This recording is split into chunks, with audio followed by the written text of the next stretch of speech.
Hello అండి, welcome to Parvati's kitchen. PK foods Parvati's kitchen మన ఇంటి వంటకి స్వాగతం.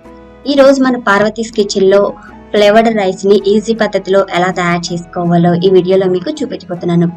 ఈ రెసిపీ అనేది చాలా టేస్టీగా ఉంటుంది, చాలా క్విక్ గా కూడా అయిపోతుంది. లేట్ చేయకుండా వీడియో స్టార్ట్ చేసేద్దాం.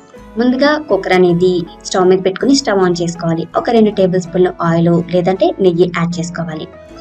ఈ నెయ్యిలో వేడైన నెయ్యిలో 2 లవంగాలు, దాల్చిన చెక్క, 1 టేబుల్ స్పూన్ జీలకర్ర, యాలక్కాయలు 2 ఇవన్నీ యాడ్ చేసుకోవాలి.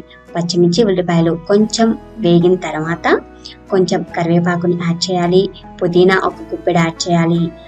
1 టేబుల్ స్పూన్ అల్లం వెల్లుల్లి పేస్ట్, కొంచెం కొత్తిమీర ఇవన్నీ వేసేసి అల్లం వెల్లుల్లి పేస్ట్ పచ్చివాసన పోయేంత వరకు ఆయిల్లో లేదంటే నెయ్యిలో ఫ్రై చేసుకోవాలి. ఈ విధంగా ఫ్రై అయిన ఆనియన్ మిశ్రమంలో మనం ఇప్పుడు రైస్ అనేది యాడ్ చేయాలండి. నేను ఇక్కడ 1:2 రేషియో తీసుకుంటున్నానండి. ఈ బాస్మతి రైస్ కాదు, నార్మల్ రైస్ అన్నమాట, సోనా మసూరి రైస్.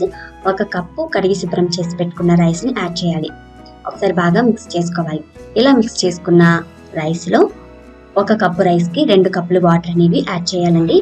ఈ 2 కప్పులు వాటర్ యాడ్ చేసేసిన తర్వాత టేస్ట్ కు తగ్గట్టు సాల్ట్ అనేది యాడ్ చేయాలి. సాల్ట్ కూడా యాడ్ చేసేసి ఒకసారి బాగా కలిపేసేసుకుని కుక్కర్ మూత పెట్టేసుకుని ఒక 3 విజిల్స్ వచ్చేంత వరకు కుక్ చేసుకోవాలి హై ఫ్లేమ్ లో. 3 విజిల్స్ తర్వాత విజిల్ యొక్క ఆవిరి మొత్తం పోయిన తర్వాత కుక్కర్ ని ఓపెన్ చేయాలండి. అంతేనండి, చాలా టేస్టీగా క్విక్ గా అయిపోతుంది. మెతుకు అనేది మెత్తబడదు, అలా అని పలుకుగా ఉంటుంది అనమాట. 1:2 రేషియోలో మనం వాటర్ అనేవి వేసుకుంటే చక్కగా కావలసిన కన్సిస్టెన్సీలో మనకి మెతుకు అనేది చాలా బాగుంటుంది అనమాట. చూసారండి, మీరు ఈ వీడియో మీకు నచ్చినట్లయితే ఒక లైక్ చేయండి, షేర్ చేయండి, సబ్స్క్రైబ్ చేయండి. లంచ్ బాక్సెస్కి చాలా బాగుంటుందండి.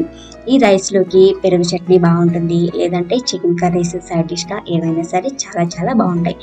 మరి ఈ వీడియో నచ్చినట్లయితే మీరు కూడా ఒకసారి తప్పకుండా ట్రై చేయండి. మీరు కూడా ట్రై చేసి మీకు ఎలా కుదిరిందో నాకు కమెంట్ సెక్షన్లో తప్పకుండా కమెంట్ చేసి చెప్పండి. ఇంకా ఇలాంటి ఈజీ అండ్ క్విక్ రెసిపీస్ కోసం పార్వతీస్ కిచెన్ ఛానల్ మన ఇంటి వంటని సబ్స్క్రైబ్ చేసుకోండి. Thank you.